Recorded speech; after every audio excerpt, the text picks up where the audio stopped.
جو سیاہ فام خواتین کے لیے بنایا گیا ہو۔ اسے واش روم بریک کے لیے اپنے ڈپارٹمنٹ سے روز ویسٹ گروپ کی طرف جانا پڑتا تھا، جس میں اس کا بہت وقت ضائع ہو جاتا تھا۔ اپنے پہلے دن کے اختتام پر وہ ہیریسن کو وہ سارے ڈاکومنٹس دے دیتی ہے۔ وہ بہت حیران ہوتی ہے جب اسے کہا جاتا ہے کہ ان سارے ڈاکومنٹس کو کوڑے دان میں پھینک دے۔ ہیریسن کیتھرین سے کہتا ہے کہ اسے اس کام سے کوئی بھی مسئلہ نہیں ہے، بس وہ ان نمبرز کو زیادہ نہیں مانتا کیونکہ وہ ایک حقیقت پسند انسان ہے۔ اگلے دن دوبارہ جب اسے فائلز ملتی ہیں تو ان کے اوپر بھی بہت ساری بلیک انک لگی ہوتی ہے جو کہ کلاسیفائڈ انفارمیشن کو چھپائے ہوئے ہوتی ہے، لیکن وہ کسی طرح اس کلاسیفائڈ انفارمیشن کو بھی پڑھ لیتی ہے۔ وہ جلدی سے بورڈ کی طرف بڑھتی ہے اور اس مسئلے کا حل نکالنے لگتی ہے۔ وہ اس مسئلے کے حل کو بورڈ پر لکھ کر واش روم بریک کے لیے چلی جاتی ہے۔ اس کے جانے کے بعد ڈپارٹمنٹ کے سارے سائنٹسٹ اس کی ایکویشن کو دیکھ رہے ہوتے ہیں۔ ہیریسن پوچھتا ہے کہ یہ کس نے کیا، اور پول بہت ہی غصے میں کہتا ہے کہ کیتھرین اس کی ذمہ دار ہے۔ کیتھرین کو آفس میں بلایا جاتا ہے اور اسے پوچھا جاتا ہے کہ وہ کس طرح سے اس ایکویشن کو سولو کر پائی۔ کیتھرین بہت ہی سمجھداری سے ان کے سب سوالوں کے جواب دیتی ہے اور انہیں بتاتی ہے کہ اس نے اس مسئلے کو کس طرح حل کیا۔ وہ کیتھرین سے بہت متاثر ہوتا ہے۔ کیتھرین دن اور رات محنت کر رہی ہوتی ہے لیکن اس کے آفس کا ماحول اس کے لیے اچھا نہیں ہوتا۔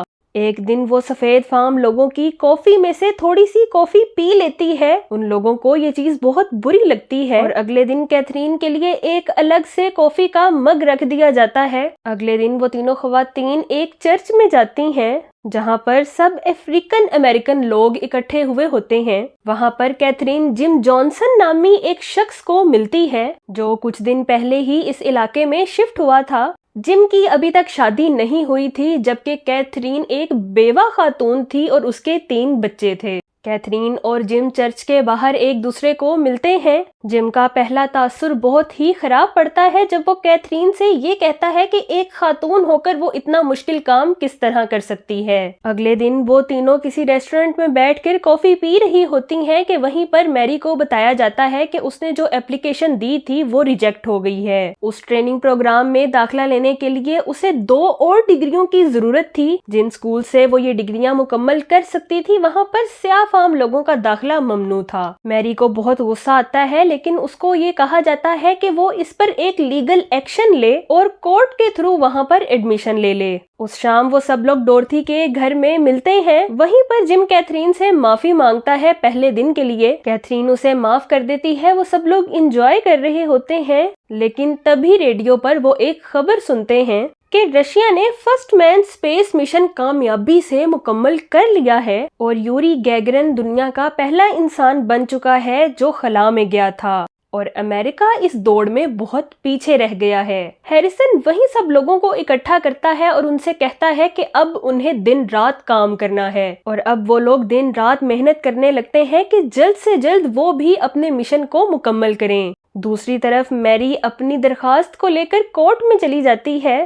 وہ اس جج سے کہتی ہے کہ وہ پہلی خاتون انجینئر بننا چاہتی ہے اور اگر وہ جج اسے اس چیز کی اجازت دے دے گا تو وہ جج بھی تاریخ میں یاد رکھا جائے گا۔ میری اپنی ان باتوں سے اس جج کو کسی طرح سے منا لیتی ہے اور میری کو اس اسکول میں ایڈمیشن مل جاتا ہے اور وہ پہلی خاتون بن جاتی ہے جو انجینئر بنے گی۔ میری کی فیملی اسے بہت زیادہ سپورٹ کرتی ہے۔ دوسری طرف ناسا بھی ایک بہت بڑا IBM کا کمپیوٹر منگوا لیتی ہے۔ IBM کا کمپیوٹر کچھ ہی سیکنڈز میں بہت زیادہ کام کرنے کے قابل تھا اور اس کی وجہ سے سیاہ فام خواتین کی نوکری بھی خطرے میں آ گئی تھی۔ ڈورتھی بھی اس بات کو جانتی تھی اور وہ IBM کے کمپیوٹر کو سمجھنے کے لیے ایک لائبریری میں چلی جاتی ہے اپنے بچوں کے ساتھ۔ وہ کمپیوٹر پروگرامنگ کی کتاب ڈھونڈ رہی ہوتی ہے کہ اسے لائبریرین کی طرف سے نکال دیا جاتا ہے۔ ڈورتھی کسی طرح سے اس کتاب کو چرانے میں کامیاب ہو جاتی ہے۔ وہ اس IBM کمپیوٹر کو چلانے کی کوشش کرنے لگتی ہے۔ دوسری طرف ہیریسن دیکھتا ہے تو کیتھرین اپنے ڈیسک پر موجود نہیں ہوتی۔ وہ بہت غصہ ہوتا ہے۔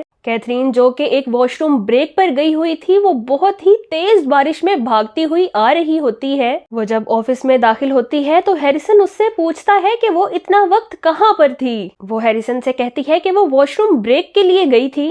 ہیریسن کو یہ نہیں پتا ہوتا کہ کیتھرین کو وہاں کام کرنے میں کتنی مشکلات کا سامنا کرنا پڑ رہا ہے۔ وہ کیتھرین پر بہت زیادہ غصہ کرتا ہے۔ یہ سننے کے بعد کیتھرین کو بہت زیادہ غصہ آتا ہے اور وہ چلانے لگتی ہے۔ وہ غصے سے ہیریسن کو بتاتی ہے کہ اس پوری بلڈنگ میں اور اس بلڈنگ کے باہر بھی کوئی بھی ایسا واش روم نہیں ہے جو سیاہ فام لوگوں کے استعمال کے لیے بنایا گیا ہو۔ وہ اس بارے میں بھی بتاتی ہے کہ اسے اس آفس میں سیاہ فام ہونے کی وجہ سے کتنی مشکلات کا سامنا کرنا پڑتا ہے۔ وہاں کے لوگ نہ کیتھرین کو پسند کرتے ہیں اور نہ ہی وہ یہ چاہتے ہیں کہ کیتھرین ان کی کافی ہی پی لے۔ یہ بات سن کر ہیریسن بہت حیران ہوتا ہے۔ ان سب لوگوں کے سامنے ہیریسن اس کافی پاٹ کے پاس جاتا ہے اور وہاں سے وہ سیاہ فام کا لفظ ہٹا دیتا ہے، اور اتنا ہی نہیں بلکہ وہ ویسٹ گروپ میں جا کے واش روم کے اوپر سیاہ فام خواتین کے لیے لگی گئی ایک تحریر کو بھی ختم کر دیتا ہے اور ان سے کہتا ہے کہ کوئی بھی اب یہ واش روم استعمال کر سکتا ہے۔ کچھ دن بعد ناسا فریڈم 7 کے نام سے ایک راکٹ کو خلا میں بھیجتا ہے۔ اس مشن کو لانچ کرتے ہوئے شروع میں کافی مشکلات کا سامنا کرنا پڑا، لیکن آخر کار وہ مشن بہت ہی زیادہ کامیاب رہا۔ امریکہ کے پریزیڈنٹ سب لوگوں کو ان کی کامیابی پر مبارکباد پیش کرتے ہیں اور ناسا کو ایک بہت بڑا بجٹ بھی دیتے ہیں، لیکن ان لوگوں کے لیے صرف یہ ایک کامیابی کافی نہیں تھی، لیکن اب انہوں نے خلا میں بھیجے ہوئے اپنے خلا باز کو ڈائریکشن بھی دینی تھی۔ ان سب چیزوں کے باوجود بھی پول اور کیتھرین کے درمیان حالات سازگار نہیں ہوئے جب پول نے کیتھرین کو اس کا کریڈٹ دینے سے منع کر دیا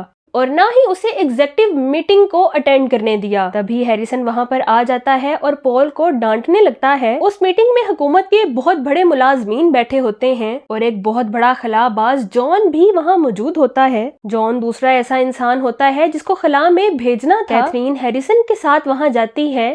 حکومت کے ملازمین جب ان لوگوں سے کچھ سوال کرتے ہیں تو پول کے پاس ان سوالوں کے جواب نہیں ہوتے۔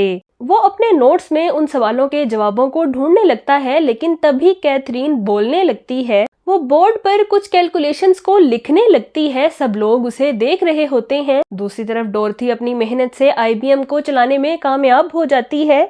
سب لوگ ڈورتھی سے بہت متاثر ہوتے ہیں اور اسے کمپیوٹر پروگرامز کے لیے ہائر کر لیا جاتا ہے۔ میچل اسے اس کی پوسٹ کے بارے میں بتاتی ہے اور ساتھ ہی یہ بھی بتاتی ہے کہ وہ لوگ ہیومن کمپیوٹر کو ختم کر دیں گے۔ ڈورتھی اس کی آفر سے انکار کر دیتی ہے اور کہتی ہے کہ جب تک اس کی ساتھیوں کو بھی نوکری نہیں ملے گی وہ اس کی آفر کو قبول نہیں کر سکتی۔